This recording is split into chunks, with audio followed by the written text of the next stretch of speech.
وذكر فإن الذكرى تنفع المؤمنين صدق الله العظیم. محترم صدر جلسہ، معزز سامعین کرام، ملت کے نوجوانوں اور بزرگوں، میں آپ حضرات کے سامنے دینی مدارس کی اہمیت و افادیت طلب کشائی کی اجازت چاہتا ہوں. حضرات، دینی مدارس جو اس وقت آپ کے سامنے ہیں، جیسا یہ سب اسلام کے مسکول قلعے ہیں، دائرے کا موصف و چبوترے کی شاخیں ہیں، کیسے بانی شہنشاہ سرور کون حضرت محمد صلی اللہ علیہ وسلم ہے.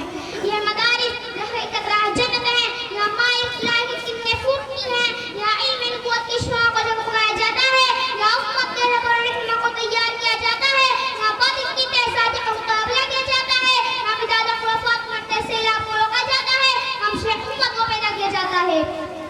ماشاءاللہ، بہت خوب. بہت ہی حیران کن بات ہے کہ اس کے باوجود یہ شکایت کرتے ہیں کہ مدارس سے دنیا کو کیا دیا. میں پوچھتا ہوں کہ مدارس سے دنیا کو کیا نہیں دیا. مجھے بتاؤ، دیا انسانیت کو عبد القادر جیلانی رحمۃ اللہ علیہ جیسا مصدق کس نے دیا. مجھے بتاؤ، دیا انسانیت کو محمد غزالی علیہ رحمہ جیسا مورخ کس نے دیا. مجھے بتاؤ کہ ابو حنیفہ جیسا فقیہ الدین کس نے دیا. مجھے بتاؤ، شیخ الہند جیسے زاہد اعظم کس نے دیا، جس نے تحریک کشمیر روان چھیڑ کر اور 3 سال معاہدہ کے جیل میں کاٹ کر ہندوستان کو آزاد کرایا. مجھے بتاؤ، دنیا انسانیت کو مجھے بتاؤ سید الدین جیسا محسن کس نے دیا. حضرات، کیا یہ بات اثر میں شمس نہیں کہ مغز علم کے بدن سے سینکڑوں ہستیاں جنم لے رہی ہیں کہ برکت سے خدا اپنے پیروکاروں کو روک دیتا ہے.